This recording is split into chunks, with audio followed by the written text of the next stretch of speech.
Inshallah, hopefully everyone is doing well. Half of Ramadan is gone already. A reminder for me to get my act together. And all of us, inshallah. These are valuable times.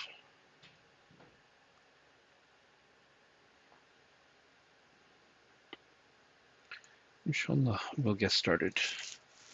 Bismillahir Rahmanir Rahim. نحمده ونصلي على رسوله الكريم أما بعد. So, just a couple of days back, we started reading from Fazail Sadaqat by Mullah Zakaria Rahmatullah alayhi. And he organized the book, as we had mentioned, into two sections. The first half of it is for the people who have wealth. So he explains the virtues of spending and the ayat in which zakat is being encouraged. And then in the other half, he's talking to the people who do not have wealth. And in that, there's the excellence of tawakkul, not to have hope from the creation, to have only hope from Allah. So inshallah, we go ahead with it. So he mentions that, or it's mentioned by the translator, the Fazail Sadaqat was originally designed as one comprehensive volume. But when it was being sent to press, I thought that for the convenience of the readers, it would be better to publish the last two chapters as a separate volume entitled Fazail Sadaqat Part 2. So chapter 6, which is the second part, Excellence of Tawakkul.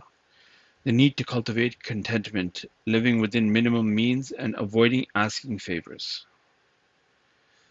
So again, this is need to cultivate contentment, living within minimum means and avoiding asking favors. In the Holy Quran and Hadith, these three subjects have been recurringly treated through examples, warnings, and relevant stories. In fact, the allusions are so numerous that even a brief account would involve considerable details. We have observed at the end of chapter 2 that wealth is beneficial as well as harmful. So wealth is both of these things. It's beneficial and harmful. How is it harmful? Dekhinge. It is both a cure as well as a poison. Rasulullah sallallahu alaihi wasallam said, "For every ummah there has been a trial and a temptation. The temptation of my ummah lies in wealth." Samajh gaye. This is the test for this ummah. It is not easy to be rich and to be good. When a person becomes rich, then he starts using his money for whatever he wants to do. And he forgets what Allah wants him to do. He will buy everything that he feels like. And he says, this is my money. Samajh gaye. So, it's like chocolate. If a person, he has a bit of chocolate, it's good, it tastes nice, it's sweet, right? But what happens if he starts eating all the chocolate in the house and he's not eating regular food, he's not eating the food that Ammi cooked? Then he will get sick, right? So a little bit of chocolate is good. If a person can control his chocolate, it's good. But if he eats too much chocolate, then it's problems. Gee. So money is just like that. Hence, it is necessary to guard oneself against this temptation and its harmful effects. If someone possesses such a poisonous snake and he makes an antidote, it will be useful both for himself and for other people. Failing this, his poison will prove fatal for himself and will also harm others.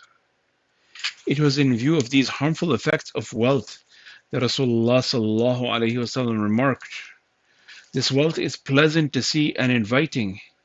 It is beneficial for him who procures it by rightful means, in the manner prescribed by Sharia, and spends it properly."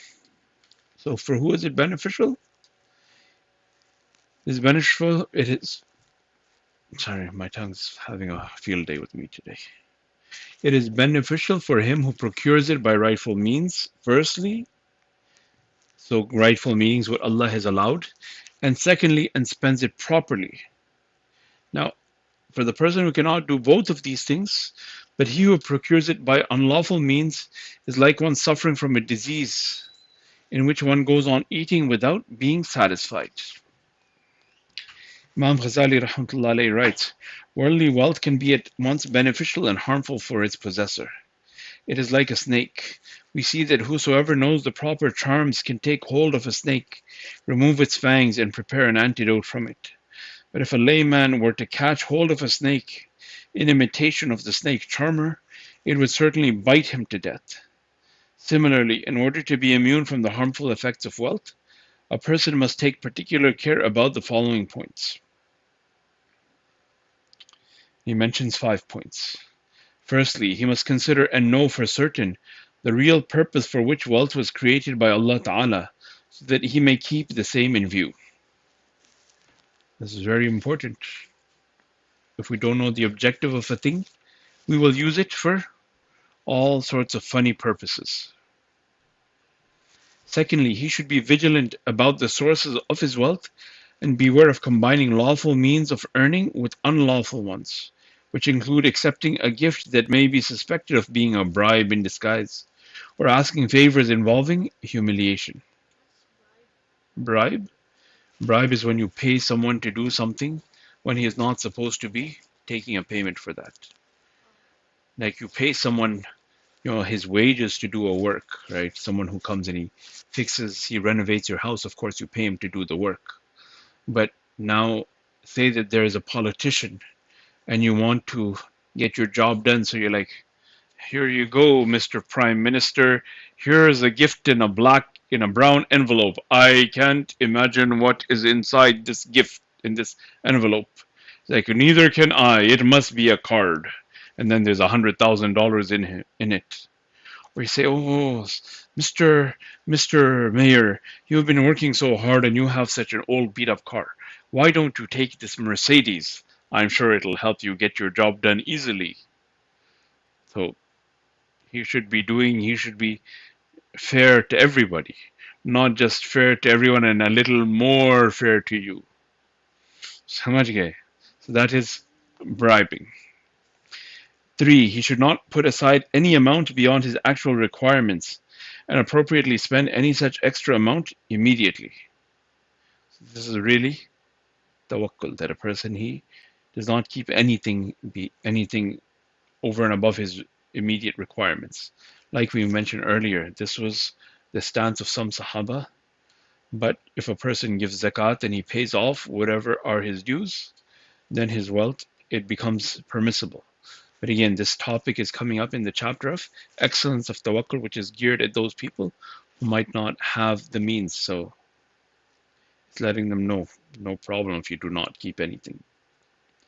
And generally, we have seen those people who do not have, they are more willing to spend. They have a little, they're willing to spend, even to someone who doesn't have anything at all, because they're in the habit. Fourthly, he should also be vigilant about proper spending of money and beware of extravagant or forbidden expenditure. So not only making the money properly, spending it properly. Both of these things are included. And this is what we read earlier. And fifth, while receiving money, spending it or putting it aside to the permissible extent, he must be sincere of intention and should, in all circumstances, seek the pleasure of Allah Ta'ala. If he has to keep back something for personal use or spend it on his own needs, he should do so primarily with the intention of gaining sufficient strength for performing a'mal. Whatever amount of money exceeds his needs should be quickly given away as something useless or superfluous. If a person then retains wealth fulfilling all the conditions laid down above, it will not be harmful for him. Ali radiallahu anhu once remarked to the following effect: if anyone were to acquire all the riches of the world to seek Allah's pleasure, but had no personal motive, he would still remain a true zahid, an ascetic. Zahid is Zain Chachu's brother. No, it's someone who does not have a lot of things in the world. It's someone who does not have a lot of things in the world, who renounces the world, says, I don't want the things of the world. Someone says, here, take this. He's like, no, I don't want it. Take this. No, I don't want it. Take this. I don't want it. This is a zahid, someone who turns down, who renounces the things of the world. It's a good thing because a real Zahid is concerned more about his akhirah. So he says, I don't, someone who's, imagine someone is at the airport, he's there for 6 hours, right? So you say, here, take a, you're here for a long time. Here, take a couch. He's like, I'm here for 6 hours. I don't need a couch. Even if I sit on the floor for 5 hours, it's not a problem. So here, take this meal. It'll take me 2 hours to prepare this barbecue. Take some. It's like, look, I'm here for 6 hours, then I got on the plane and I go. So a true Zahid is like someone who realizes his position in the world, that he's not staying here for a long time. He's like, okay, well, I'm here for a short while. Get on with it. Even if I don't have too much, better that I travel light.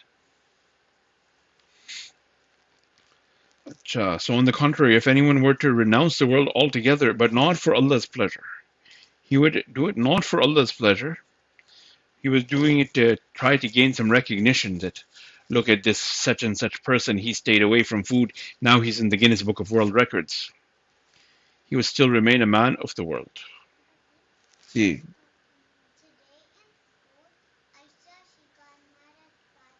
अच्छा खदीजा बाद में बताइए ठीक है.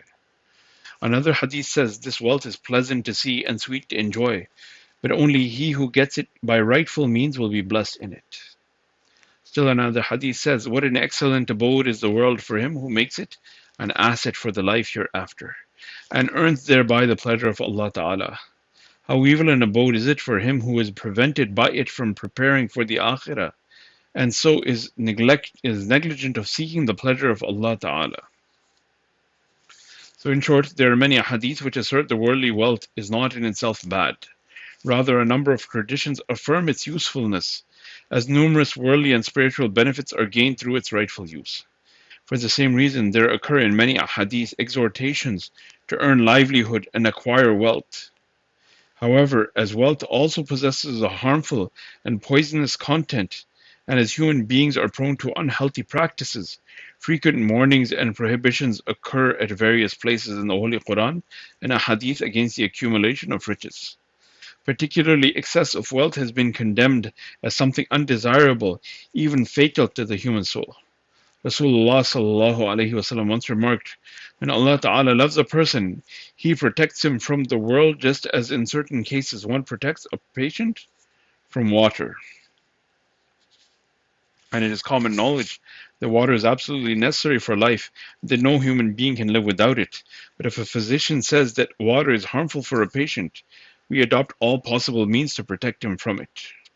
The same is also true of wealth, the excess of which generally proves harmful to the soul, as our hearts are not enlightened enough to be immune from its intoxicating effect. Rasulullah sallallahu alaihi wasallam said, can any one of you walk on water without getting his feet wet? The Sahaba radiallahu anhu replied that no one could do that.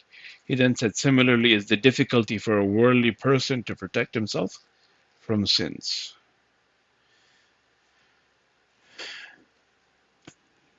May Allah give us tawfiq to use our wealth properly.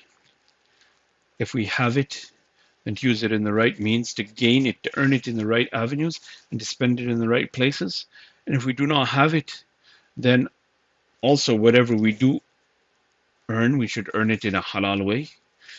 And we should obviously be spending it in that way which is necessary.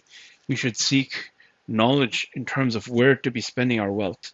Many times a person will give sadaqah, he'll give nafil wealth, he'll give nafil sadaqah when it is obligatory for him to pay his debts, which are fard. Nafil sadaqah means that a person is just giving charity when it's not obligatory for him. Obligatory means necessary, zaruri. So a person, he should obviously give preference to his, taking care of his family, to his debts, and then he should give in nafil sadaqah. When it comes to the fard zakat, then there's no question about it. It's fard, you got to do it. It's obligatory.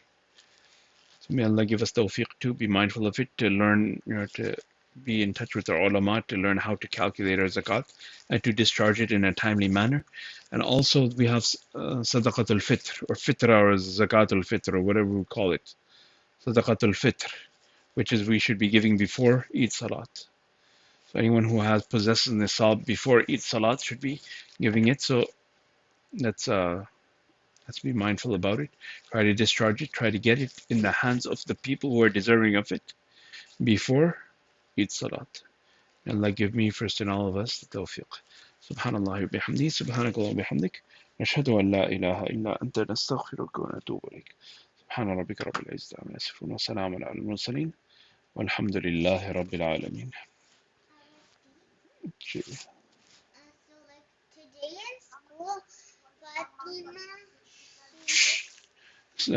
Fitra this year should be around $10 or 10.50 plus or minus. It's about $10. Okay, Mama. Assalamu alaikum wa rahmatullah.